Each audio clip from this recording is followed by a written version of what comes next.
So, hurt people hurt people. I'm pretty sure we've all heard that phrase at least once in our lifetime. And if you haven't, well, welcome to the conversation.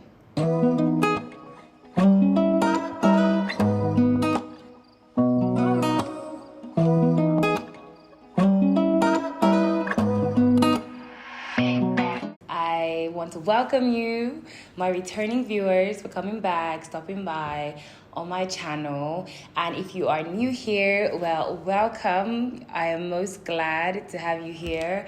I'm hoping that my channel can impact you in any way whatsoever, positively, of course. Feel free to pause this video, okay? Feel free, you can do that right now, and subscribe to my channel, turn on the notifications so that you are updated when I have new videos up. And yeah, consistency is the name of the game, so I intend on being here. I'm here to stay. Anyways, let's delve right into the topic of conversation for this video. Hurt people, right? So when we hear that phrase, we are instantly, compelled to believe that this is talking about two parties, at least two parties, right? So let's call the first party the hurter, right? The person who's doing the hurting, and the person who gets hurt, the hurtee.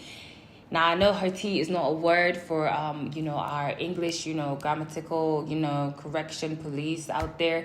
But let's just, for the sake of this video, keep it pushing. Okay, right. So I'll start by saying that I'm pretty sure we've all been hurt by someone in our lives. And there is actually a correct way to respond to being hurt. There's a correct way to deal with our emotional or mental pain.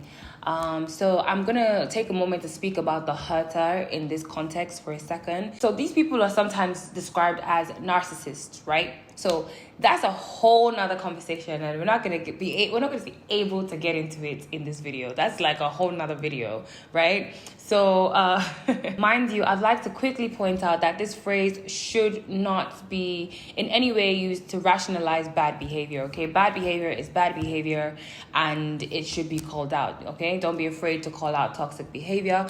Okay, so the point I'm getting to with my message concerning this quote is that, people who have been hurt, the hurter, they're more than likely projecting their preconceived ideas of a past hurt onto other people. It's almost like as they've been hurt as children and are now throwing tantrums in adulthood that sabotage their social relationships, and is likely as a history of that past hurt.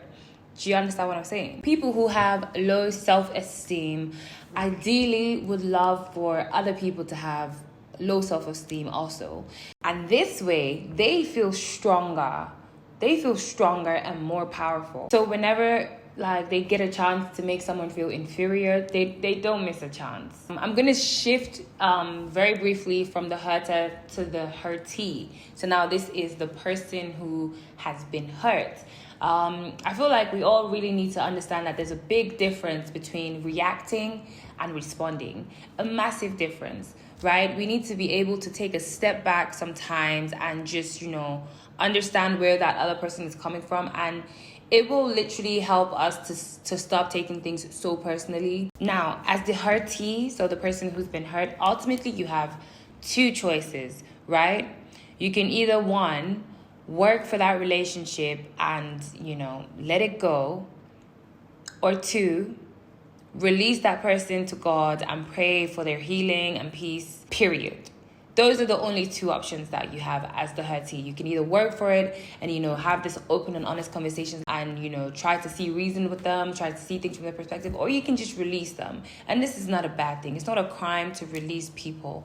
There's this Medea, Tyler Perry, a skit or play once that I saw, and he was talking about how people are truly only in your life for seasons. And I think he kind of compared human relationships to a tree, and you have some roots, you have branches, you have the stem, you have the leaves, so it's not a crime to just release them to God and just pray for their healing and their own peace, because ultimately because they're coming from a place of hurt, the best prayer you could say for them is to be like genuinely healed from whatever past traumas they're facing. Whatever decision you decide, whether it's number one to work on it or number two to release them, I feel like you should always come from a place of love. If you're releasing them, it should probably even be easier to love them from afar. Just be like, okay, you know what, like, yeah, but I still love you, but you're going the other way. I also have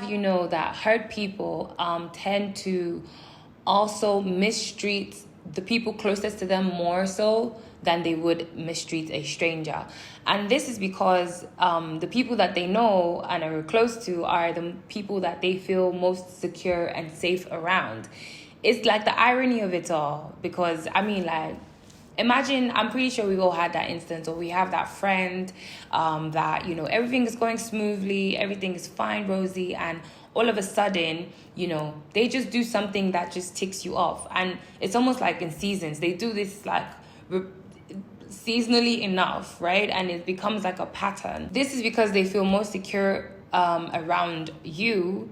And so hence they feel like, yeah, I can big up my shoulder around this person because, I seem to already have their love. So if a person is consistently arrogant and entitled and rude and selfish and dismissive and rageful, definitely these are toxic patterns. Like it's sometimes it's not enough to focus on the why, but focus on the what.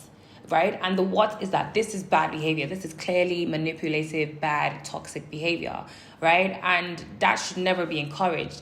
But why I've chosen to focus on the why in this video is because I feel like it would really help someone to understand that the power is actually not in the hands of the hurter, but in the hands of the hurtee. I know these words are back again. Let's just deal with them, okay? We don't always have to play, as the hurtees, don't always have to play into the hurter's hands. We have freedom of choice, right? So the hurter's freedom of choice is to hurt you, but we also have the freedom of choice on whether we should respond or react in a toxic manner to their hurtful action. No human being can truly victimize you. Because you see that freedom of choice that they have, that freedom ends once they make their decision. That's it. Now the control is back to you. It's in your hands to make your decision. Beyond that, they have no control. A good example, let me give you one example, maybe a couple examples. Hey, why not? Imagine like you have a gun, right? Or someone has a gun and they shoot someone else with the intention to kill them. Like I'm out for blood and I'm out to kill, and I shoot them and they don't die. That person, the shooter, had the freedom of choice to shoot. And because of the intention to kill, that makes them a murderer, whether or not the person dies. Or say, for instance, you have robbers, they're going to go rob a bank, but they get stuck in traffic. Like, they're still armed robbers. They're still robbers, but they didn't rob a bank. That traffic was not a part of their choice. They had made the choice to set out to rob the bank, but they didn't have any more control over anything else that was going to happen after that. Or what about this? You insult someone and they don't understand the insult. It can be so frustrating, really. I know I'm laughing about it, but they don't understand your insult. So do you really think that person feels insulted? Of course not. Or it's almost like speaking to someone in a language they don't understand. It's pointless. So we all have freedom of choice, yes. But it's ultimately God who determines the outcome of our choices. It's even backed up in the scripture. Proverbs 16:9 says that, man will plan their steps, but it's God who, no, man would make their plans, but it's God who determines our steps, right? I'm backing it up with scripture right here, and that's the truth. So freedom of choice means that you can respond to the hurter's freedom of choice with freedom, with empathy, with healing. You also have that choice. You're free to make your choice, whichever way you choose. And why not choose light? Why not always choose light? Always choose light, okay? You do not have to be their victim. You can be their teacher, okay? It's not enough for someone to manipulate you in a bid to fill the void that they feel. Like, you're playing into their hands. We need to stop playing into the hands of people who try to hurt us, especially the ones that are doing it like, manipulatively, you know? So it's almost like a subconscious thing for them. They might not really have the intention to do it, but they do because it serves them. So we shouldn't be playing into the hands of people like that who tried to hurt us. Remember, if it costs you your peace, then it's too expensive. And I'm pretty sure I'm not the only one out here who's not trying to go out broke, right? So if it costs you your peace, it's too expensive. Just take a step back, you know, recalibrate and choose what works for you. Be aware that sometimes hurt people will hurt you to gain control, right? You should be able to see through this agenda. Choose wisely. Don't play into their hands. Never give anyone that much power over your life that they affect your happiness or your peace. No. Be intentional about your happiness. Be intentional about staying happy. Be intentional about your peace, about remaining peaceful. It shows growth. It shows maturity. It shows depth in character. You know, it would alleviate you of so much stress. The world is already stressful enough, man. We don't need like some other person coming to, you know, mess up your aura with their wrongful choices. We should set healthy boundaries and, you know, make sure that the people in your life don't, you know, overstep and are informed, they're aware of these boundaries. And lastly, you know what? Forgive. Forgiveness. I feel like, you know, after my last video, that is probably ringing in our heads. But yes, forgive and move on. It's so important. It does you a greater service. You know, weights off your shoulders. Forgiveness is really for the person forgiven, not for the person you forgive. Remember that. And when you can move on, forget. If it's possible, then forget and move on. So, hurt people, huh? That might be true, but that does not make it right. I guess my takeaway message for this video would be to the hurter, three things. One, be more self-aware. I think it pays to have a greater degree of empathy, to imagine and understand how it would feel to be on the receiving end of your words and your actions. Two, I would say heal yourself, right? Allow yourself to heal. Give up that sense of entitlement to hurt others just because you yourself are feeling upset or insecure or anxious. You should practice articulating your emotions to others and, you know, describing ways that they can help you feel more safe and more happy and content in their presence. And thirdly, I would say be kind. Cultivate a sense of accountability for the things that you say and you do. It's very important to remain accountable for our actions because there's no one else that would take account for it. No one is above mistakes, and, you know, having a blunder is one thing, but it isn't the worst thing when you're able to, you know, put your big girl pants on or your big boy pants on and apologize, genuinely apologize to the person that you've wronged, and you move on from it. Anyways, it's a wrap for this conversation. I hope you've enjoyed sitting with me and discussing this phrase, hurt people. I hope I've been able to, you know, help at least one person through this video. Please feel free to comment below if you have ever been impacted by this phrase, or, you know, how you dealt with hurts and whatnot. I'm so keen to hear your thoughts and your opinion on this topic. Yeah, thank you once again for stopping by my YouTube channel.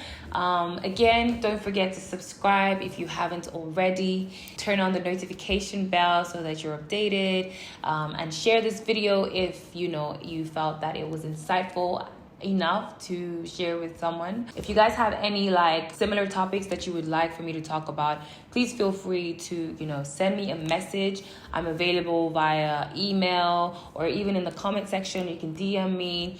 Follow me on my social media accounts. I will leave them on the screen so that you may add me, follow me, and share your thoughts with me concerning this video or even future videos. Yeah, take care of yourself, be kind to one another, and I will see you next time. Love. Mwah. Bye.